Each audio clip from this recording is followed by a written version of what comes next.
A nossa vida é uma história.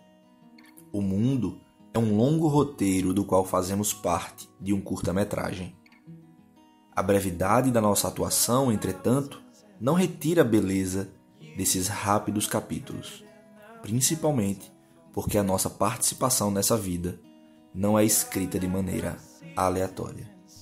Como diz em um livro, o mundo é feito de palavras, palavras mágicas, palavras proferidas no infinito, palavras tão potentes, faladas por alguém tão potente, que elas têm peso, massa e sabor. Elas são reais, encarnaram-se e habitaram entre nós. Elas são nós. No relato cristão, o mundo material veio à existência com o discurso, e esse discurso foi o ex nihilo, a partir do nada. Deus não procurou algum tipo de geleca cósmica para esculpir, ou outro Deus para picotar e reciclar. Ele cantou uma canção, compôs um poema, começou um romance tão enorme que mesmo os russos viram nanicos diante de suas páginas empilhadas. Você é falado, eu sou falado.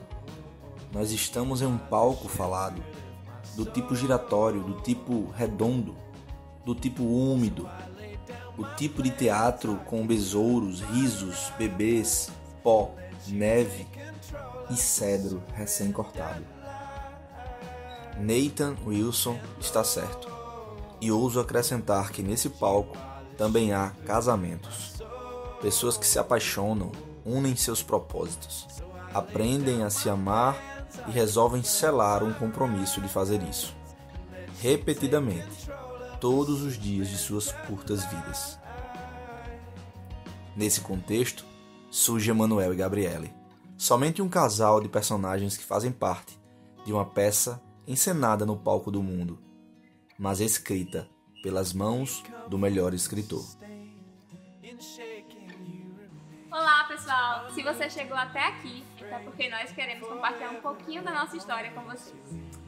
Casamento é sobre celebrar e compartilhar. E nós, como personagens de uma narrativa muito maior, escrita por alguém muito maior, resolvemos que mesmo em meio à nossa pequenez, compartilhar com você um pouquinho da nossa história. Então, seja muito bem-vindo!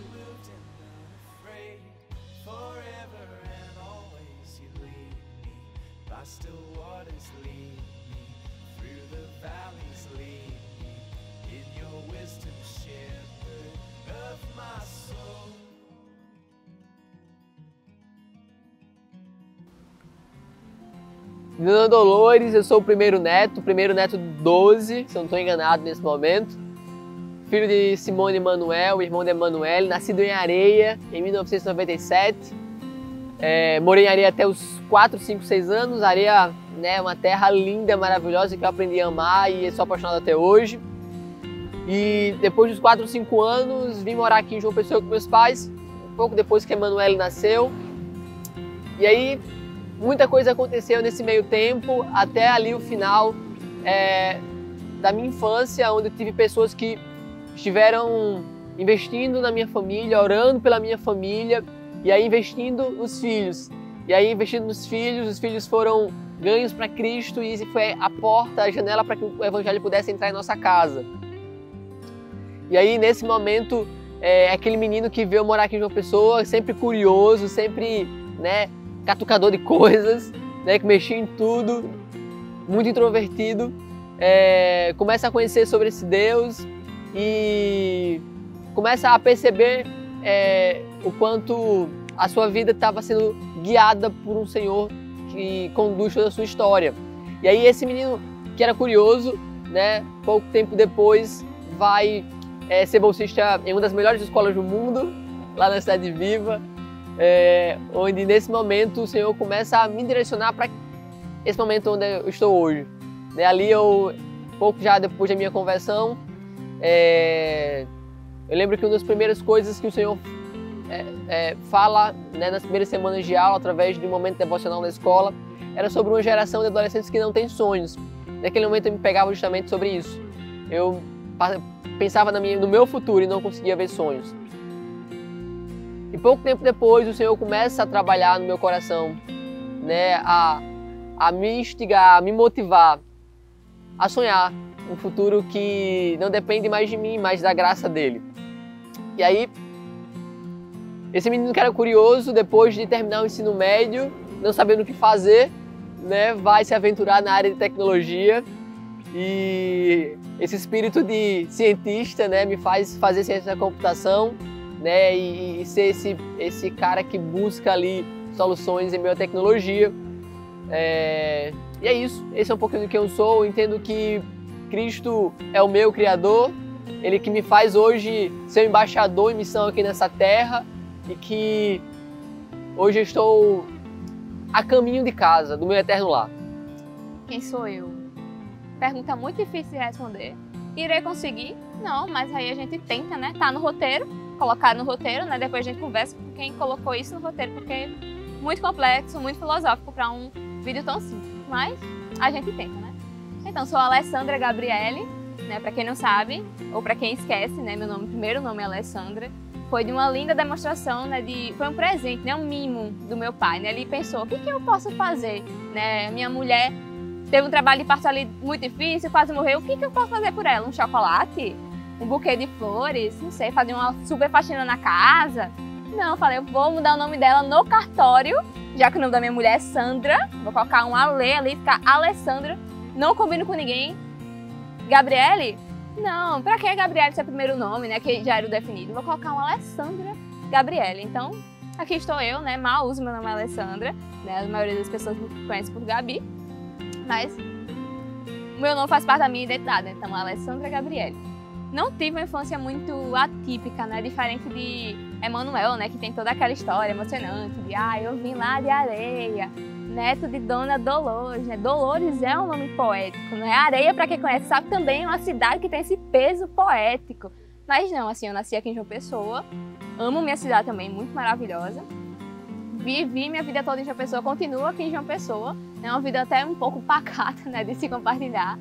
Mas tenho muitas boas lembranças da minha infância com meus avós paternos, principalmente, né? Meus avós, da parte de mãe, eles moravam no interior, né, no sertão da Paraíba, lá em Riacho dos Cavalos.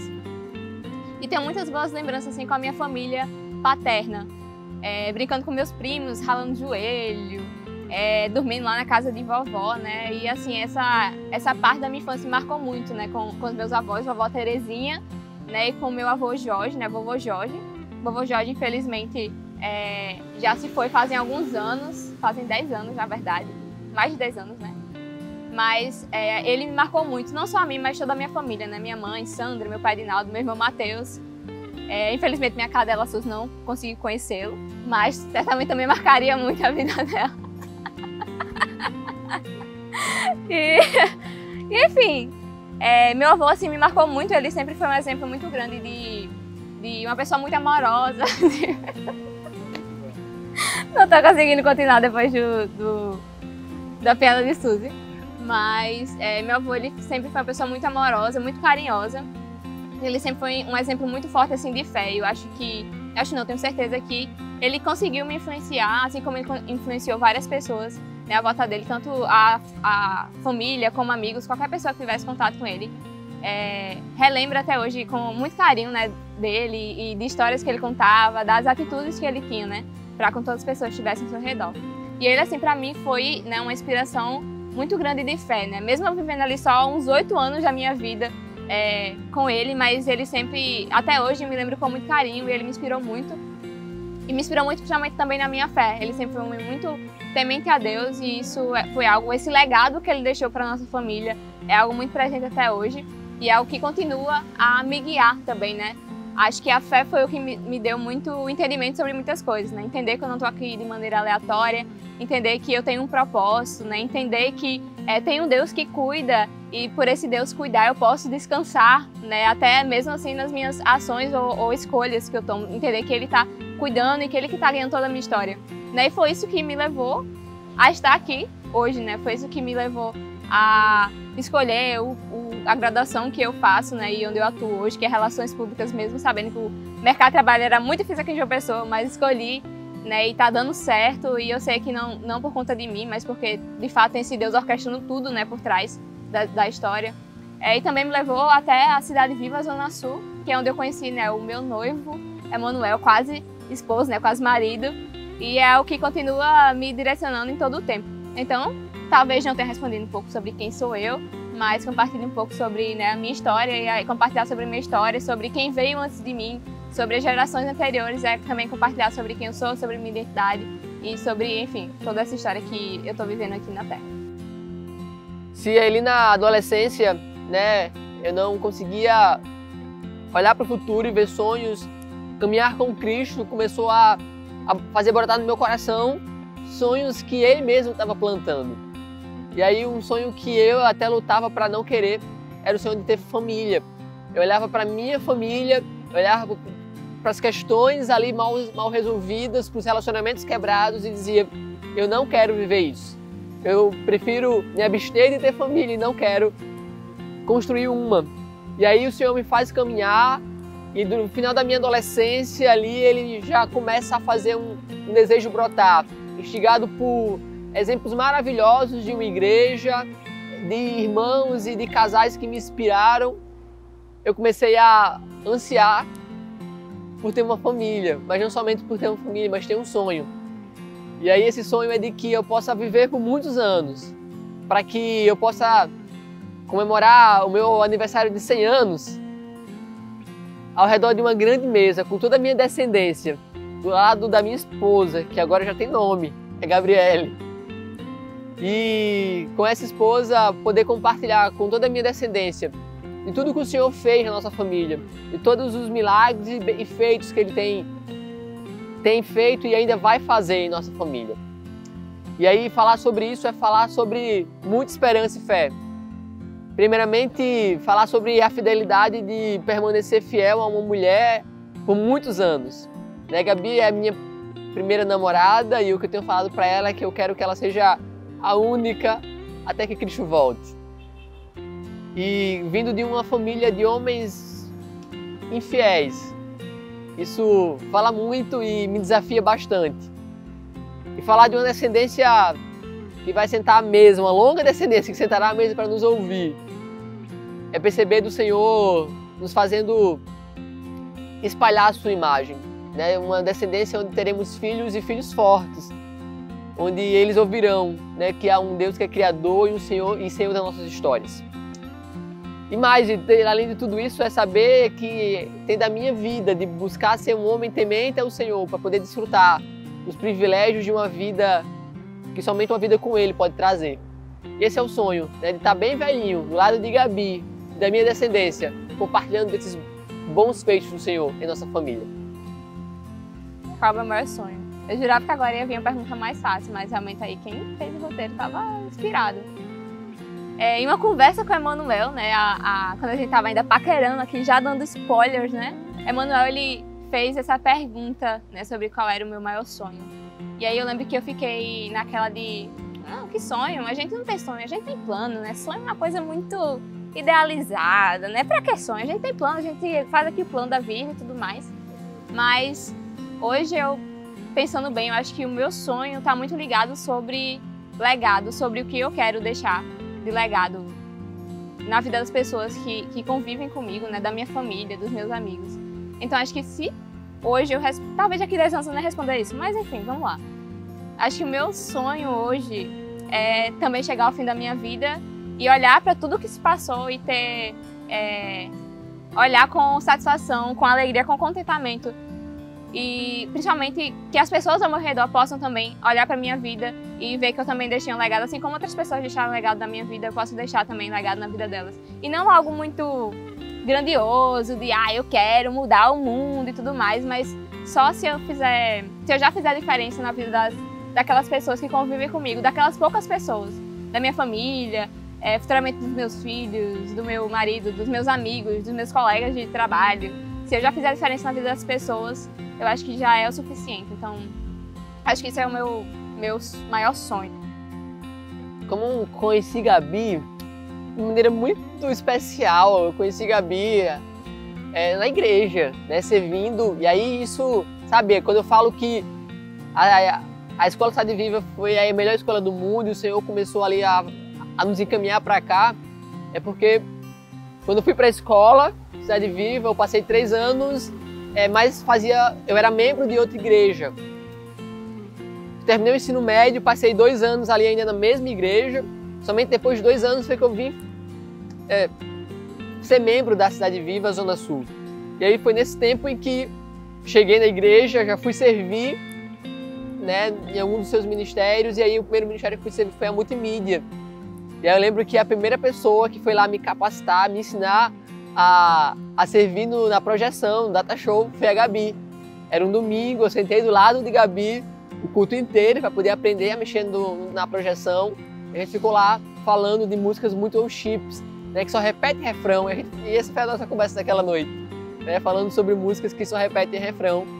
E dali em diante a gente foi vivenciando uma amizade, né, colaborada ali pelo servir na multimídia, pela rede de nuvem que nos aproximou, pelas ações de Godstock. E com o passar do tempo, né, essa amizade ali, muito mais intencional de Gabi, foi florescendo. Conheci Emanuel lá na Cidade Viva Zona Sul, né, no primeiro contato que eu tive de fato com ele foi ensinando a ele lá no Data Show, tava lá com muito detalhe, né, mostrando ele, ó, isso aqui faz isso aqui faz isso. Não sabia nem que ele era de tecnologia, porque tava eu lá ensinando detalhadamente como se mexia no computador e no Data Show para uma pessoa que já era da área de tecnologia. Mas esse foi o nosso primeiro contato. Lembro que nesse dia a gente ficou comentando das músicas worships, que fica só repetindo. E a gente teve ali um ponto em comum, né, de não gostar muito de músicas worships. E aí, então, a gente se conheceu, né, na cidade de Zona Sul, acho que o ano era 2019, 18 ali, finalzinho de 2018, começo de 2019. E foi assim que a gente se conheceu, na cidade de Zona Sul, na Rede Nuvem também.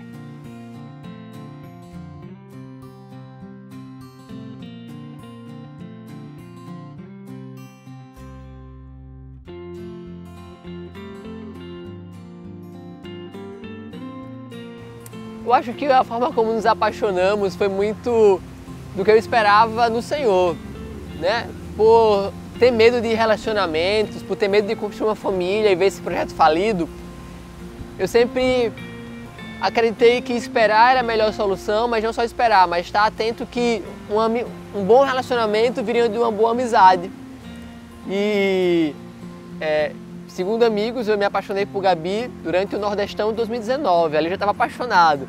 Mas para mim mesmo, eu só vim me apaixonar por Gabi ali no finalzinho de 2020, quando eu pude saber dos sentimentos dela e aí desenvolver muitas conversas via WhatsApp, via Instagram, onde eu mandava perguntas muito legais para ela, tipo, como é que tu vê daqui a 10 anos? Qual é o teu projeto de família?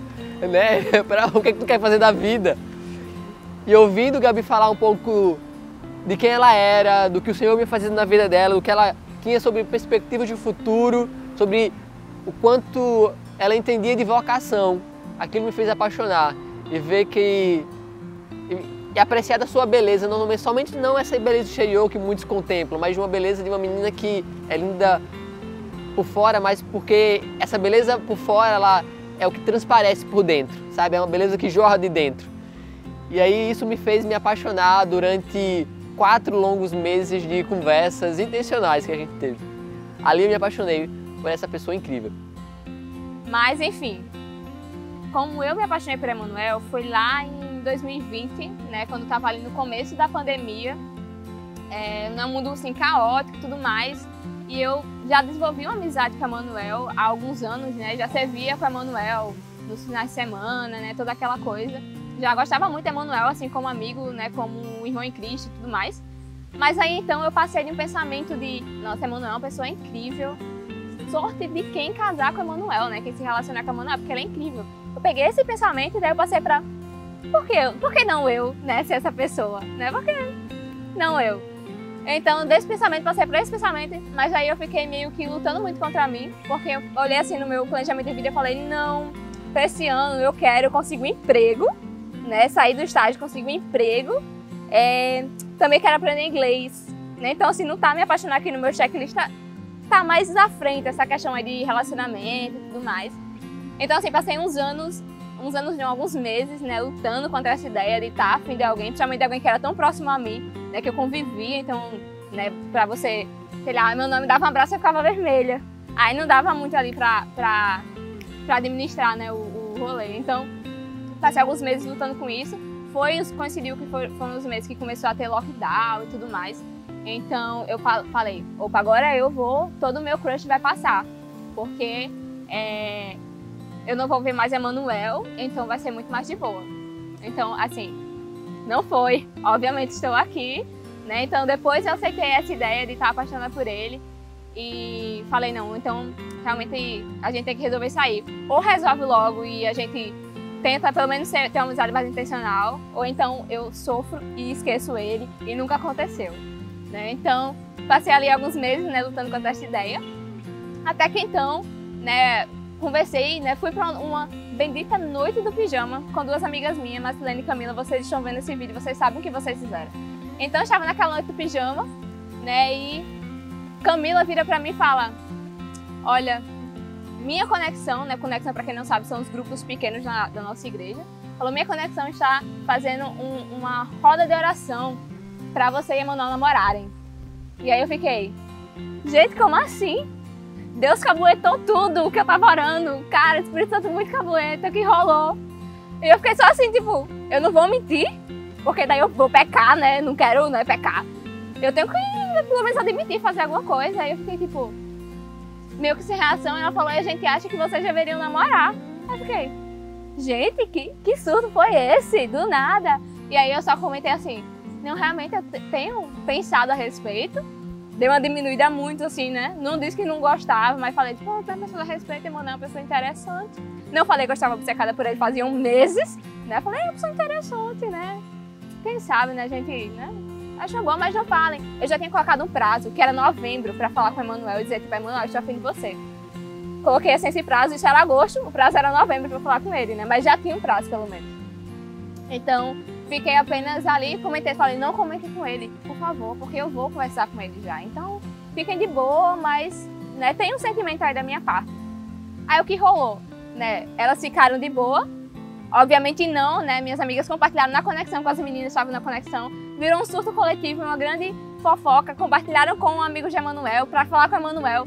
E daí vieram pra falar, Emanuel, o que tu acha de Gabi? Aí Emanuel falou, e essa aqui é uma parte muito boa. Aí Emanuel falou assim, a Gabi é interessante, ela é proativa. Gente, proativa. Nem pra dizer tipo, eu acho a Gabi gatinha. Foi proativa. Quando eu soube disso, eu fiquei, gente, que é isso? Era uma entrevista de emprego. Eu não sabia, ele tá entregando meus currículos, tá colocando minha qualidade proativa. Foi essa a resposta de Emanuel, que eu era proativa. Isso me indigna muito até hoje. Mas então ficou naquele moído, né? Eu já sabia que ele sabia que eu gostava dele, mas aí ele não sabia que eu sabia que ele sabia que gostava de mim. E aí a gente ficou, acho que umas 2 semanas ali até Emanuel me chamar pra conversar. E daí na conversa a Emanuel chegou, tipo, não, é porque eu fiquei sabendo nas histórias. E eu fiquei tipo, véi, que histórias? Você tem que ir, né, de direto ao ponto, você não tem como confirmar. Não, porque falaram que você tinha sentimentos por mim. E eu falei, tipo, eu tenho. Eu já tava tão cansada e queria que desse alguma coisa, que eu só fiquei tipo, isso aí. Tenho sentimentos. Tenho sentimentos por você, e é isso. E a Emanuel ficou ali naquele meio, né, tentando, né, arrodear. Ali ficou tipo, não, a gente desenvolve, vai desenvolver uma amizade, né? E contou toda aquela história bonita, né? Aquele conto de, eu quero me casar com a minha primeira namorada. Então, né, cogitar isso pra mim, não é assim da noite pro dia, então a gente vai conversando e tal. Traduzindo, ele me colocou na friend zone, mas eu já esperava, porque eu já conhecia Emanuel. Então a gente continuou ali numa amizade mais intencional, ele já sabendo que eu era, né, os 4 pneus arriados com ele. E a gente foi desenvolvendo essa amizade por alguns meses. Chegou dezembro, Emanuel decidiu que ele queria alguma coisa comigo depois de 4 meses de conversa. Agora ele iria me pedir namoro? Não, porque Emanuel não é assim. Ele iria me dar um planner no começo do ano pra ter aquela coisa romântica de bora planejar a vida juntos. Namorando? Não. Aí que ele iria ser mais intencional. Ele não iria começar namorando comigo, ele iria me colocar, tipo assim, da friendzone tava aqui, namoro tava aqui, ele ia me colocar aqui. Até que essa história chegou até nosso querido pastor Moisés, né? Caboetado do pastor Moisés, graças a Deus. E aí o pastor Moisés falou, tipo, cara, eu já teria mandado você ela amar o próximo, porque fazem 4 meses e você não se movimenta. Aí o pastor Moisés, né, e Telzinha, queridíssima, deu um saculejo a Emanuel. Dia 25 de novembro, Natal, dezembro de 2020, Emanuel resolveu me pedir namoro, né, antecipou um pouco os planos dele, né, como ele deu mal ao próximo, não sei, e, né, começamos a namorar. Então foi assim a nossa história, né, como a gente se apaixonou. Emanuel muito antes de mim, obviamente, e foi assim que aconteceu.